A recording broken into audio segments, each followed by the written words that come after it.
Galileo. Bienvenidas una vez más, también bienvenida señor Delia.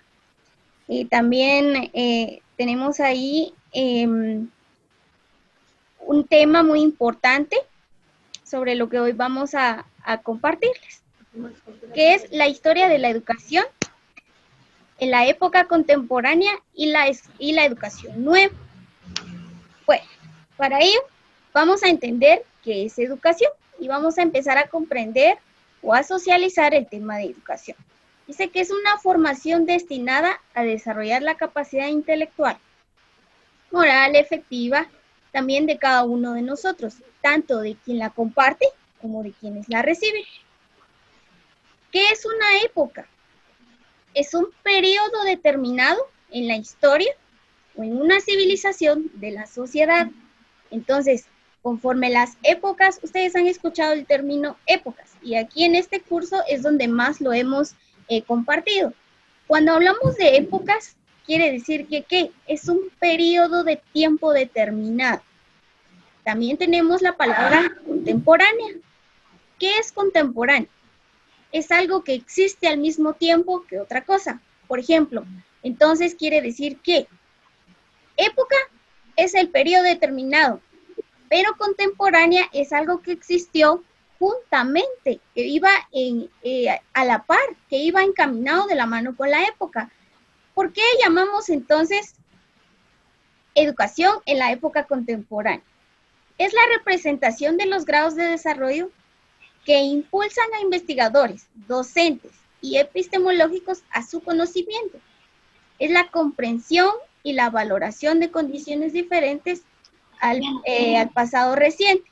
Bueno, ¿quiénes son entonces los que intervinieron dentro de la educación en la época contemporánea? Dice aquí, docentes que impulsaron ¿qué? El conocimiento y la comprensión de la valoración de las condiciones que existieron en este tiempo o en esta época que marcó la educación nueva. Muy bien, tenemos dos imágenes.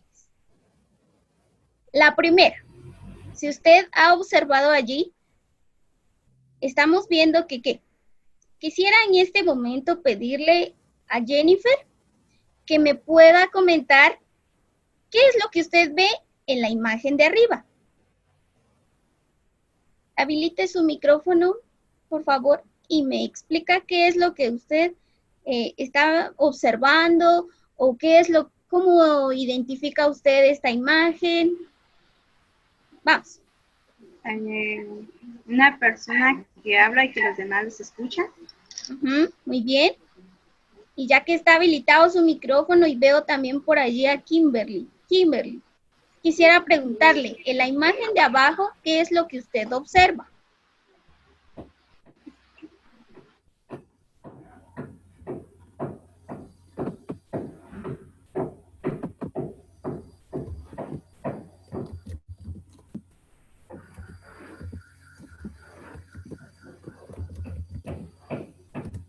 Bueno, vamos a preguntarle a Daniela. Daniela, ¿qué es lo que usted observa, mamita? Pienso que son niños leyendo.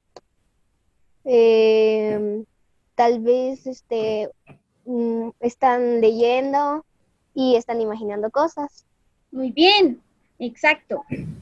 Aquí vemos un tiempo que se marcó específico en la edad contemporánea o en la época contemporánea.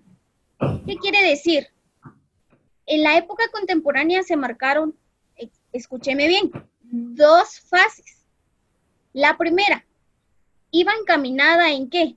En un tipo de educación muy tradicionalista, donde solo el docente podía hablar, donde solo el docente era quien era el centro de atención de la educación y era el único que podía hablar.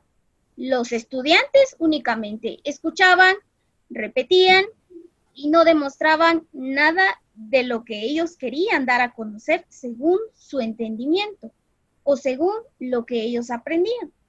En la siguiente imagen ya tenemos la escuela nueva. ¿Por qué? En la escuela nueva se marcó ¿qué? El desarrollo de la creatividad, los estudiantes ya podían, ¿qué les digo? Hacer o realizar las cosas con creatividad, hacerlo conforme ellos podían, y pues se marcó un tiempo muy especial, y para ello vamos a ver la siguiente. Comentemos.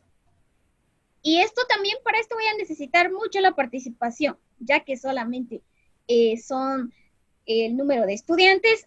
Entonces, voy a preguntarle esto a Jennifer. Vamos a ir en el mismo orden. Jennifer, ¿cómo cree que era el docente tradicionalista, según lo que vimos en la anterior diapositiva?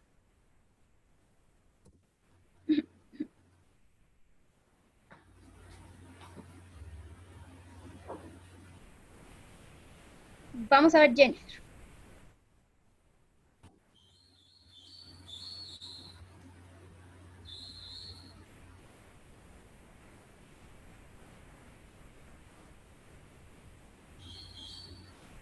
Bueno.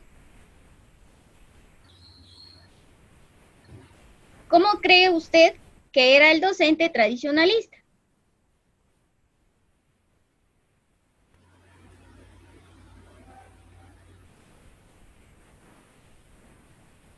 No le escuchamos. ¿Podría acercar un poquito más su micrófono? Ahí estamos.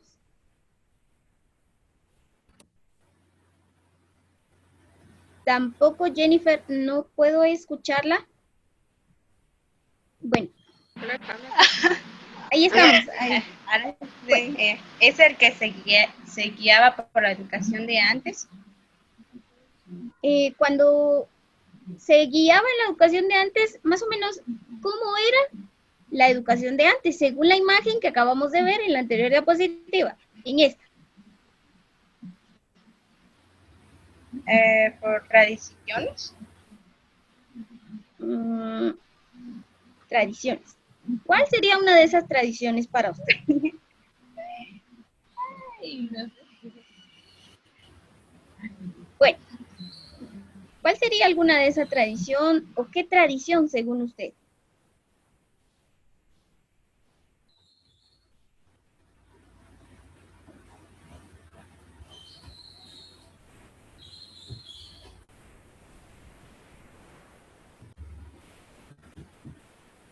Bueno, ¿estamos ahí, Jennifer? ¿Puede habilitar su micrófono? La verdad no sé. ¿No? Bueno, No. vamos a ver, Kimberly.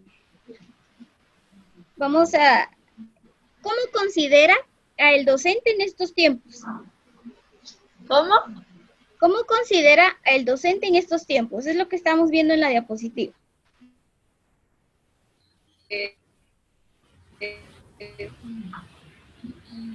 Con que nos dan una buena enseñanza. Bueno. ¿Y será que el docente es tradicionalista según los tiempos basados en clases presenciales, en lo que usted ha vivido, en el transcurso de su formación académica? ¿Cómo considera usted al docente en estos tiempos? Pues yo pienso que sí, porque hay temas o clases que nos dan los maestros hoy en día y que esas mismas clases daban antes, entonces pues a veces miramos los mismos temas que miraban las personas de antes. Ok, gracias. Bueno, vamos ahí con Daniela. ¿Cómo cree que debería ser el docente en este tiempo?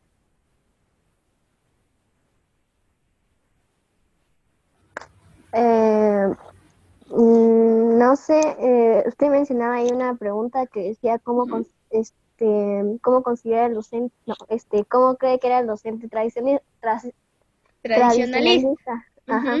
Y pienso que ellos más hablaban y no respondían las dudas que tenían los alumnos. Entonces pienso que ahora es diferente. Si los alumnos tienen alguna duda o piensan algo o quieren opinar, los maestros sí dejan que ellos opinen o hablen de lo que piensan. Muy bien. Gracias, Daniela. Acá podemos ver estos comentarios que ustedes también me pudieron compartir, van dirigidos hacia su persona. ¿Por qué? Tema principal, como siempre se los he recalcado, desde el momento en que usted pensó parvulario sonando por ahí, usted, desde el momento en que se inscribió en esta carrera, usted prácticamente pasó a ser parte del gremio docente. ¿Por qué? Ahorita está en formación, pero esta pregunta también va para ustedes. ¿Cómo cree que debería ser usted misma como docente? Imagínese, por ejemplo, visione, después de que obtenga mi título como maestra de educación preprimaria, ¿cómo voy a ser yo? ¿Qué es lo que quiero lograr? ¿Cómo quiero cambiar la educación? Para eso vamos a ver la siguiente diapositiva. Educación en la época contemporánea es una de las más grandes revoluciones. La más grande que se dio dentro de ella fue en la etapa de la Edad Moderna. Así también le llamaron. A la etapa o la edad contemporánea le llamaron Edad Moderna. ¿Por qué? Se centralizó y se caracterizó por el ser racional. ¿Y qué significa un ser racional?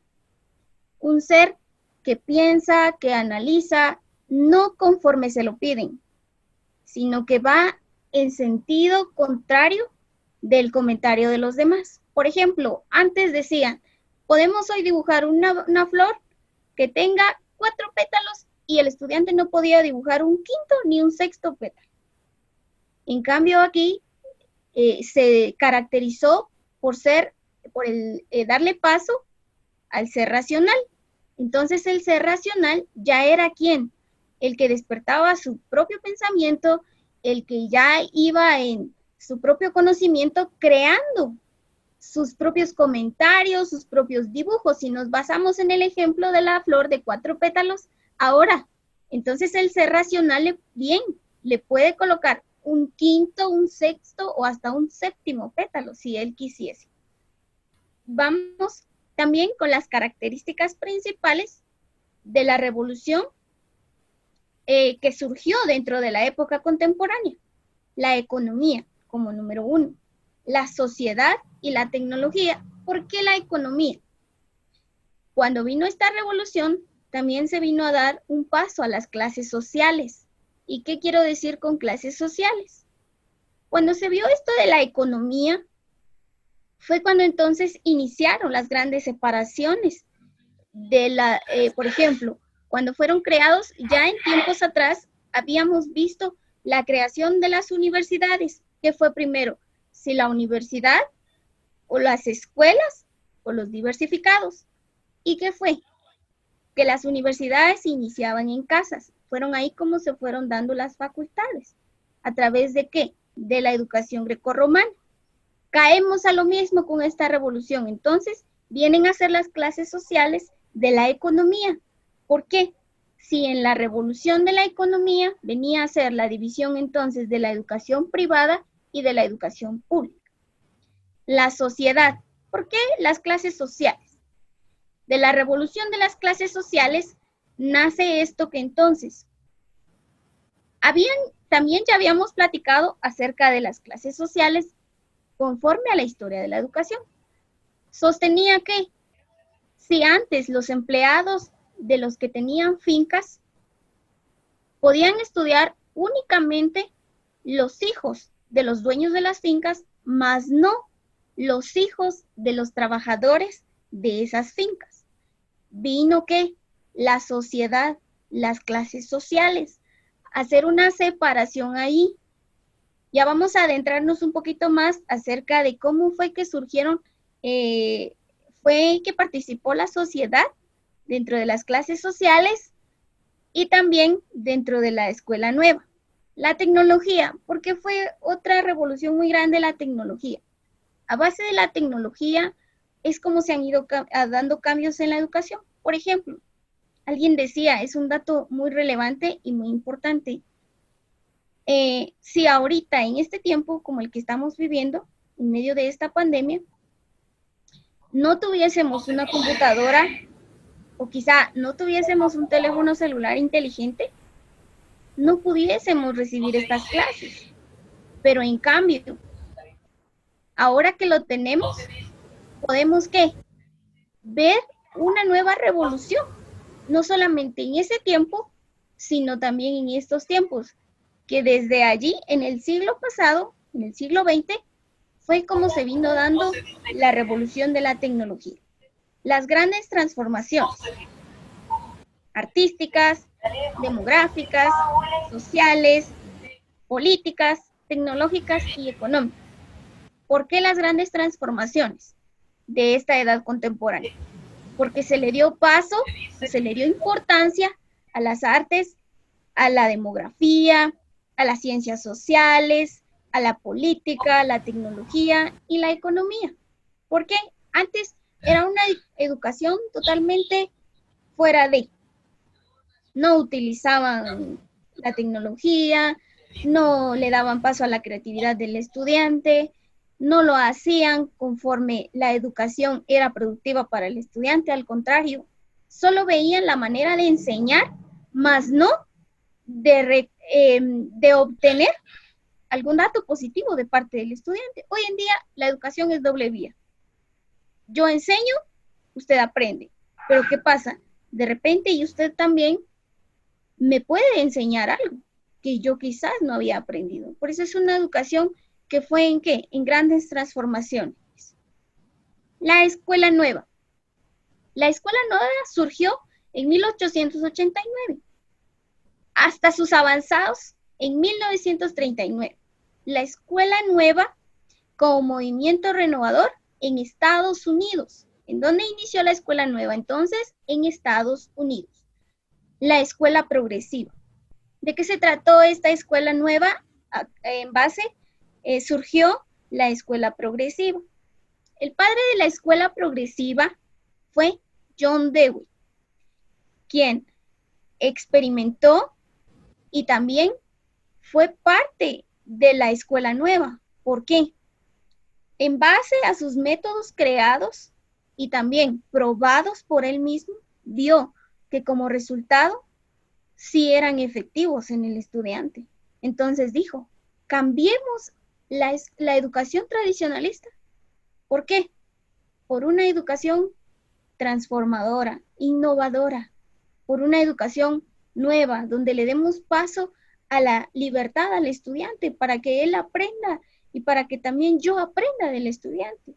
Y pues también, como les decía, es una educación doble vía.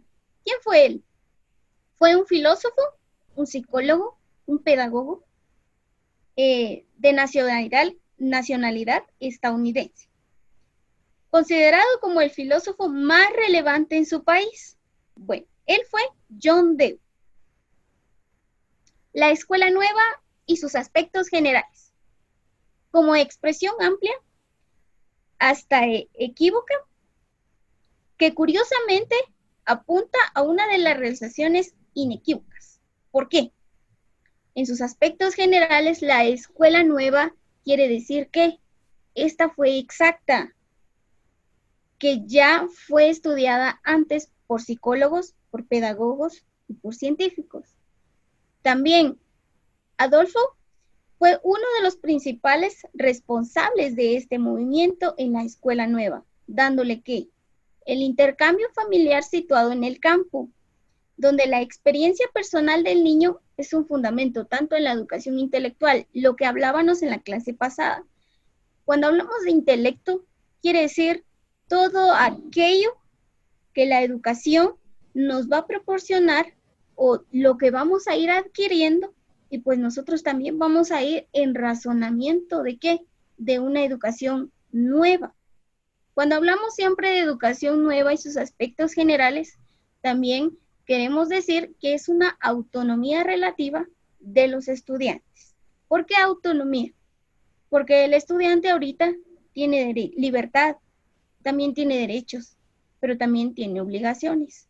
Cuando hablamos de relativamente a los estudiantes, queremos decir que en la escuela nueva surgió un nuevo modelo. Se tomó al estudiante como centro de la educación, aportándole como líder, como investigador, como que él es el curioso, él es el creativo, él es el que inventa, el que innova, el que analiza, pero también surgió un nuevo papel de parte del docente. El docente ya no solo fue el líder, o no solo fue la cabeza. El docente también viene a ser, ¿qué? Una guía, un investigador también, un evaluador, porque es quien va a ver por medio de la evaluación si de veramente se está cumpliendo con lo que quiere llegar a enseñarle a sus estudiantes. También vamos ahí con la educación contemporánea, según Jesús Palacios. En este caso surgieron la etapa individualista, idealista, lírica y romántica. Según los autores, Rousseau, Pestalozzi, Froebel, Tolstoy y Key. Ellos fueron unos de los precursores de la educación individualista. ¿Por qué? ¿Por qué individual? Porque el trabajo ahora no solamente era de que el estudiante y el docente tenían que hacer, el docente tenía que hacer todo por el estudiante, o que el estudiante debía cumplir con un examen y se acabó la educación. No. Individual quiere decir que también le van a enseñar al estudiante ¿a qué? A ser independiente, que innove con sus tareas, que innove con todo lo que hace, que innove con todo lo que él quiera hacerlo en este tiempo. También tenemos la segunda etapa dentro de los grandes sistemas. Los autores de esta etapa, juntamente con Jesús Palacios, fue John Dewey, quien fue el fundador de ¿qué? En la prehistoria de la escuela nueva. Fue uno de los precursores y el primero. También estuvo Montessori, que ya vimos también parte de la vida de María Montessori, lo que les explicaba en unas clases anteriores. De Crowley, que es un método muy bueno para la educación inicial y preprimaria. Y también tenemos Kernigstein, que este método es muy inusual aquí en nuestro medio, pero que en términos o en países como Estados Unidos ya es una educación muy avanzada según estos métodos. También con el surgimiento de la escuela nueva. En la tercera etapa, dentro de las guerras, estuvieron autores como Canseu, Friend, Niel y Rudy. ¿Por qué? En estas etapas fue donde ellos prácticamente estuvieron pasando en un tiempo de entreguerras. Cuando hablamos de las entreguerras, quizás ustedes se pueden imaginar guerra dentro de educación tradicionalista o guerra dentro de educación nueva. No.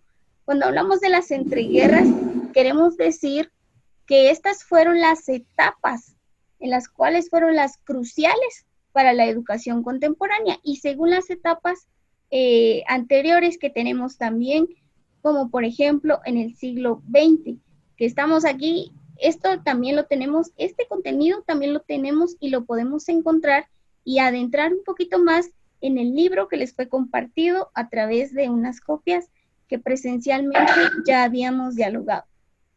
En la cuarta etapa también surge la madurez. ¿Por qué? Henry Wallon se materializa en el plan de Leiden-Wald. ¿Por qué? Cuando esta etapa surgió, vino Henry Wallon y vino a defender la etapa crucial, si hablamos de la educación inicial, dentro de la educación inicial y la educación primaria. Dos ejemplos de escuelas nuevas. El escritor ruso, quien abrió la finca de la Lainza Polina, una escuela para hijos de los campesinos. Aquí entramos a esta parte. Dentro de estas escuelas que fueron nuevas, prácticamente ya con el modelo nuevo, ¿qué se procuraba en esta escuela? No exigían nada a los estudiantes. Por ejemplo, se convenía más que empezaran a avanzar a lo largo de todo y que fueran escuchando lo que ellos querían que los estudiantes despertaran en sí mismos. Este método se dedicaban los niños a lo que les convenía. Por ejemplo, esta escuela fue creada para hijos de los campesinos. ¿Por qué? Cuando ellos se dieron cuenta que también todos teníamos una necesidad, empezaron a crear estas escuelas con fin educativo para que los niños se dedicaran a lo que les convenía o a lo que ellos quisiesen. Por ejemplo, si a alguien le gustaba la agricultura, pues que se dedicara a la agricultura. Y como ustedes bien hoy lo saben, también la formación agrícola es muy bonita y es muy buena. Y está dentro de ¿qué? De una formación académica también.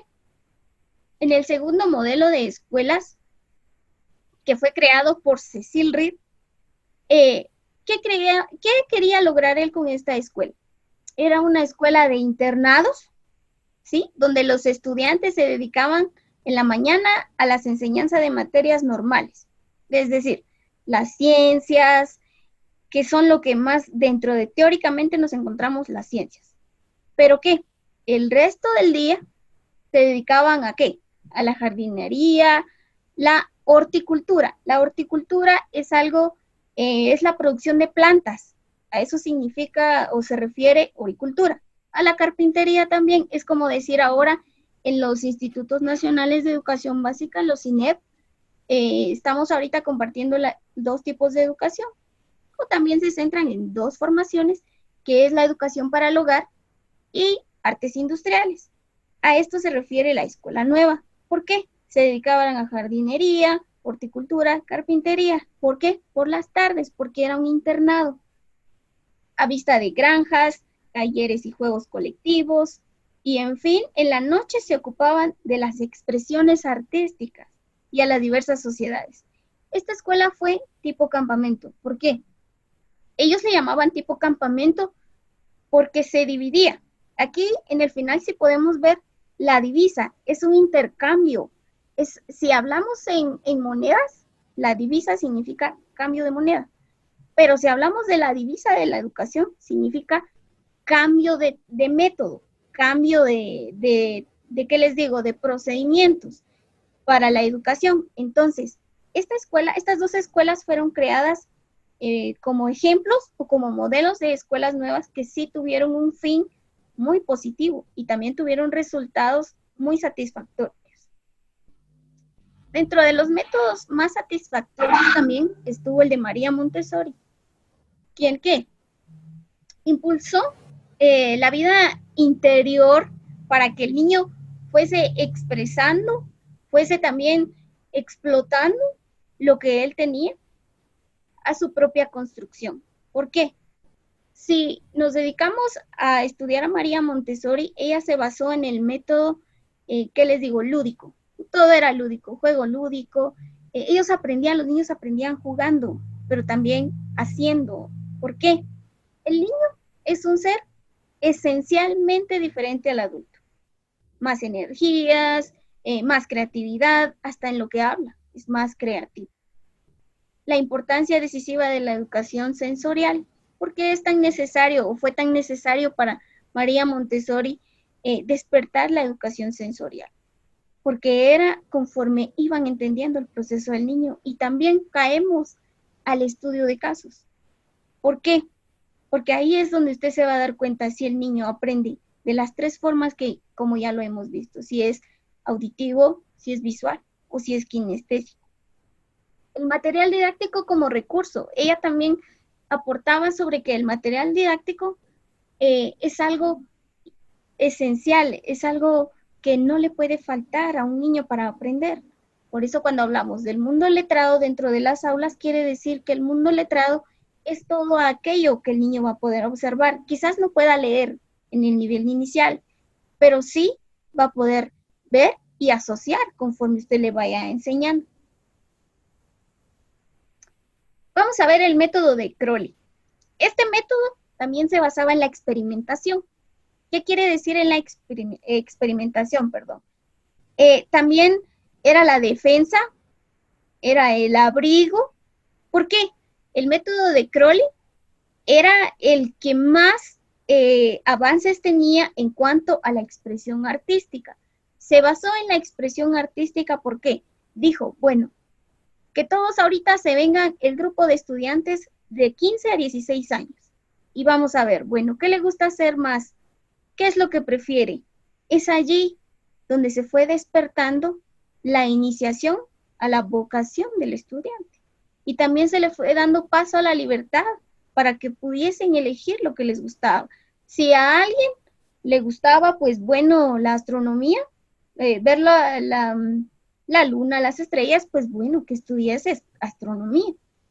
Y si a alguien pues de plano le gustaba remendar cualquier ropa que tuviese por ahí en las cortinas, bueno, pues también que sea un sastre. Que se fundamente también el docente para que pueda ver qué es lo que le va a enseñar al estudiante. Entonces, el método de Crowley se basaba en la experimentación. ¿Por qué en la experimentación? Porque a base de las preferencias del estudiante era conforme él podía ver y saber qué es a lo que se podía dedicar. Por ejemplo, si a alguien le gustaba jugar con harina en este tiempo, cocinar, pues bueno, repostero, chef, que ahorita, sin más ni menos, es una carrera excelente. Principios de la escuela nueva. También en los principios de la escuela nueva encontramos el fin esencial de la educación para la preparación del niño. La suprimicia del espíritu. ¿Por qué? Dentro de la escuela nueva encontramos también lo que es la individualidad del niño, como ya lo habíamos recalcado, los intereses innatos. ¿Y qué pasa? Porque son propios del niño. Los intereses innatos quiere decir, por ejemplo, mis intereses innatos son lo que yo quiero lograr. Lo que nadie más me va a decir, bueno, estudie esto porque esto tiene que estudiar. Al contrario, yo decidí ser docente o estudiar pedagogía porque es mi interés innato. Es propio, es mío y nadie me lo quita. Eso fue lo que intentó y positivamente dio un excelente resultado la escuela nueva. La responsabilidad individual y social. ¿Por qué la responsabilidad individual y social? También era un proceso y sigue siendo un proceso individual y social. ¿Por qué individual? Es su formación propia, pero es conforme usted va a tener un desarrollo en la sociedad. También tenemos la competencia de cooperación, la coeducación. También dentro de esto yo quiero ver, porque dice preparar al niño como futuro ciudadano. ¿Por qué cuando estamos compartiendo clases en el nivel inicial, que ya vamos a adentrarnos en un poco más sobre esto, que es para lo que usted se está preparando? Dentro del principio de la escuela nueva, el futuro ciudadano, ¿para qué se le prepara al niño? Para que él despierte habilidades en lo que le guste, para que él desarrolle esas destrezas en lo que a él más le guste. Y es ahí desde donde usted tiene un papel muy importante. Va a empezar a ver y va a empezar a propiciar que el niño haga lo que más le guste, que el niño despierte lo que él quiera despertar, que él juegue, que él corra, pero ¿con qué? Con un fin educativo. Las teorías y métodos de la escuela nueva. La escuela nueva debe estar situada en la vida. Debe ser vitalista. ¿Por qué vital? Cuando hablamos de vital, es algo de vida. Por ejemplo, cuando decimos beber suficiente agua es vital. Exacto, la educación es vitalista. ¿Por qué? Dentro de más aprendemos, más estudiamos, más aprendemos. Dentro de más leemos, más sabemos. La escuela debe girar en torno a los intereses del niño. Por ejemplo, ¿cómo va a entrar usted a un salón de clases con los chiquititos? a un salón que esté pintado de color negro. Por supuesto, el negro es muy elegante, pero usted también tiene que cuidar el interés del niño. La escuela se hace paidocentrista. ¿Por qué paidocentrista? Significa que, ¿qué? Que usted se va a centrar en el niño. Usted va a ver el desplazamiento del docente como la principal escena. Si usted comienza, bueno niños, hoy vamos a aprender y vamos a ver qué significa los animales terrestres, aéreos, acuáticos, pero con un ánimo muy bueno. El estudiante le va a responder de igual manera. Pero si usted entra, niños, buenos días, los niños hasta hiperactivos se le van a poner en ese rato. Esto fue lo que la escuela nueva colectivamente inició a propiciar desde el siglo pasado, el siglo XX. Los métodos más utilizados dentro de ella fueron los métodos de individualización, que ya lo hemos recalcado, el método de socialización. ¿Por qué? Porque él tenía que aprender, porque el estudiante tiene que aprender a considerar lo que va con sus intereses, a propiciar y a ponerle o a darle más interés y paso a lo que él necesita. También tenemos el método de globalización. Globales quiere decir que los centros de interés para el estudiante van a ser, ¿qué? Colectivos. Que como los niños reciben cosas en su totalidad, los contenidos de enseñanza deben organizar las unidades globales. Entonces, los contenidos de enseñanza, por ejemplo, en la ciencia social nosotros abarcamos lo que es los diferentes grupos sociales que existen, sus modalidades, sus características. Y es aquí donde entra el método de globalización. ¿Por qué? Porque debe de darle a conocer al niño qué es, cómo se va a desarrollar, para qué le va a servir. Los métodos de autoeducación. ¿Usted cree, y para esto, usted cree que este método que estamos utilizando hoy en día es un método de autoeducación? El método de autoeducación quiere decir que yo me voy a educar para estudiar, por ejemplo, en su caso, o en mi caso como estudiante también en este tiempo. No quiere decir que porque el docente no esté presente, yo no le voy a colocar atención. No quiere decir que porque el docente no está viendo si yo copié mi tarea del internet y no investigué como él me dijo, o no analicé el contenido, yo lo voy a hacer. No. Autoeducación quiere decir también, este método es muy importante, porque usted está desarrollando también que usted debe de aprender, estén o no estén, presenciales o semipresenciales. Si usted es una persona que le gusta hacer las cosas bien, las va a hacer bien. Pero si no, esto no sería un método de autoeducación. Y bueno, pues vamos con mucho ánimo. También quiero invitarles a que este resumen que fueron realizando en su cuaderno, pues lo guarden, lo atesoren. ¿Por qué? Cuando entramos a este paso de la educación nueva, no solo quiere decir que la hayamos vivido dentro de estos puntos o parámetros que vimos anteriormente, sino al contrario, ahorita también es escuela nueva. Desde allí se marcó un nuevo tiempo y desde allí es como nosotros venimos haciéndole cambios a la educación. La educación viene avanzando. Por eso les digo, ahorita en este tiempo es cuando más creativos tenemos que ser. Y pues ahorita también en este tiempo es una escuela nueva la que estamos viviendo. Porque usted se autoeduca. Porque nosotros también nos autoeducamos. ¿Qué quiere decir? Que no porque tengamos una presión, yo no voy a hacer lo que me están pidiendo mis docentes. Al contrario, tenemos que cumplir con las cosas y con lo que se nos pide, porque es parte de su formación. Si usted está satisfecha de lo que está estudiando, para nada va a ser una carga. Y también viene a relucir la escuela nueva. ¿Por qué? Porque usted está haciendo un buen trabajo.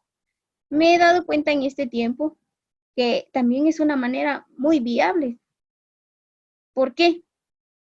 Quizás antes decíamos, es que pasa que no quise hacer la tarea porque era mucho lo que tenía que transcribir.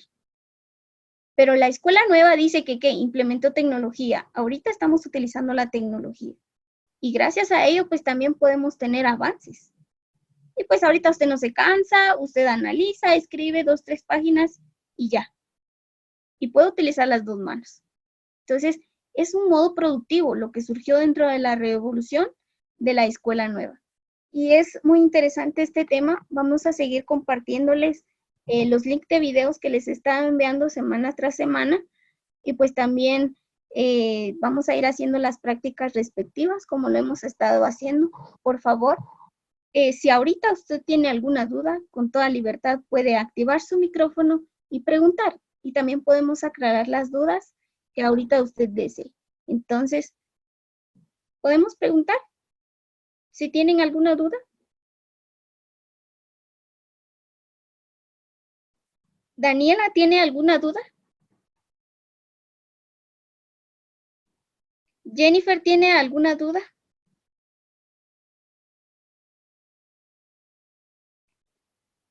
Jennifer, ¿tiene alguna duda? Kimberly, ¿alguna duda? ¿Por qué les pregunto si tienen alguna duda? Este material es muy extenso. Y como se han dado cuenta, a veces en este contenido es muy bonito porque aprendemos nuevas cosas. Pero es necesario que participemos y que aclaremos nuestras dudas. Entonces, sin más que decirles, como ustedes ya lo han aclarado, que no tienen dudas, pues gracias por haber asistido a esta clase virtual. Qué gusto poderles saludar y qué gusto saber de que están bien. Bendecimos la vida de sus padres, su hogar, bendecimos cualquier área y por favor, estemos atentas a las tareas. Recibamos las instrucciones que se nos pidan, cuando se nos pidan y cómo se nos pidan. Y también realicemos nuestras tareas. Las quiero animar para que, como dice esta imagen, ¿verdad? Que cada no que recibamos se convierta en ¿qué? En un impulso para continuar. Quizás ahorita este tiempo nos está diciendo no, pero ¿qué? Es un impulso para nosotros. Es algo nuevo que está surgiendo para nosotros. Y pues para continuar avanzando, para seguir escalando, las animo, las motivo para que puedan seguir realizando sus tareas, ingresando a las clases virtuales, a las conferencias. Por favor, estemos atentas. Y pues para mí es un gusto poderles ver y también socializar en ciertos puntos con ustedes en esta parte. Así que sin nada más que decirles, les agradezco el tiempo. También quiero decirles de que ya tenemos también tareas con las cuales cumplir. Por favor, estar atentas a las tareas. Y también, pues, asistir a los mensajitos que les mandamos también, porque es algo en lo que nos va a ayudar y es algo que nos va a favorecer si usted está realizando bien las cosas. Entonces, que pasen una feliz tarde, que Dios las bendiga y pues, sobre todas las cosas también, yo las quiero mucho, las aprecio y también las extrañamos.